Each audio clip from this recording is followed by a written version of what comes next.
Friends, നാളത്തേക്കുള്ള നിഫ്റ്റിയുടെ levels നമ്മളൊന്ന് mark ചെയ്യാനായിട്ട് പോവാണ്. ഞാനിപ്പോൾ നിഫ്റ്റിയുടെ 5 മിനിറ്റിൻ്റെ സ്പോട്ട് പ്രൈസിൻ്റെ ചാർട്ടിലാണ്. അപ്പോൾ നാളത്തേക്ക് ഞാൻ സപ്പോർട്ടായിട്ട് 24,210 മുതൽ 24,250 ഏരിയനെ ഞാൻ ഒരു സപ്പോർട്ട് ഏരിയ ആയിട്ട് മാർക്ക് ചെയ്തിട്ടുണ്ട്.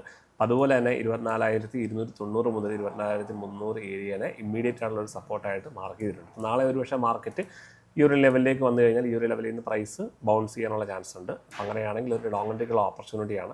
അതുപോലെ തന്നെ അഗെയിൻ മാർക്കറ്റ് താഴേക്ക് വന്നിട്ട് ഈ ഒരു ലെവലിൽ നിന്ന് സപ്പോർട്ട് എടുക്കാനുള്ള ചാൻസ് വളരെ കൂടുതലാണ്. അപ്പം ഇവിടുന്ന് നമുക്കൊരു ലോങ്ങിലേക്കുള്ള ഒരു ഓപ്പർച്യൂണിറ്റി ഉണ്ട്.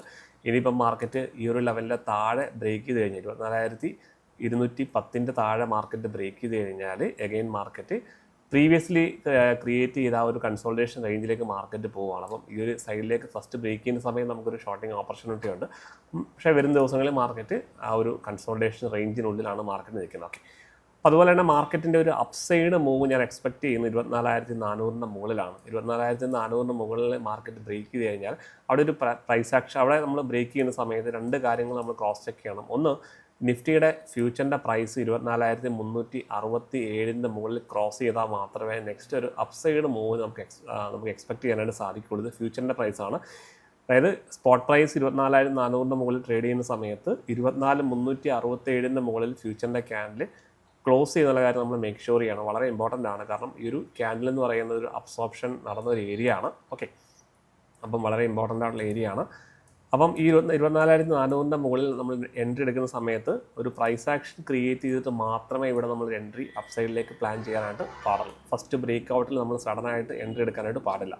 ഓക്കെ, അപ്പോൾ അങ്ങനെയാണെന്നുണ്ടെങ്കിൽ ഈ ലെവൽ മാർക്കറ്റ് ബ്രേക്ക് ചെയ്ത് കഴിഞ്ഞാൽ ഇമ്മീഡിയറ്റ് ആയിട്ടുള്ള ഒരു നെക്സ്റ്റ് ചെറിയ റെസിസ്റ്റൻസ് എന്ന് പറയുന്നത് 24,434 ഈ ഒരു ലെവലാണ്.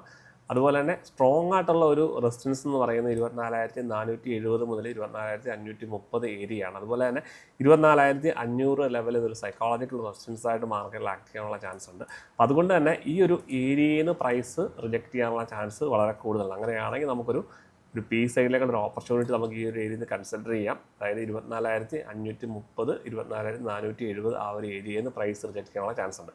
ഇനിയിപ്പം വരും ദിവസങ്ങളിൽ മാർക്കറ്റ് 24,530 ക്രോസ് ചെയ്ത് കഴിഞ്ഞാൽ നമുക്ക് നെക്സ്റ്റ് ഒരു അപ്സൈഡ് മൂവ് നമുക്ക് എക്സ്പെക്ട് ചെയ്യാം. പക്ഷേ ഈ ഒരു ലെവലിൽ നിന്നും നമ്മൾ എൻട്രി എടുക്കുന്ന സമയത്ത് സഡനായിട്ട് ഫസ്റ്റ് ബ്രേക്ക് ഔട്ടിലൊന്നും നമ്മൾ എൻട്രി എടുക്കാനായിട്ട് പാടില്ല.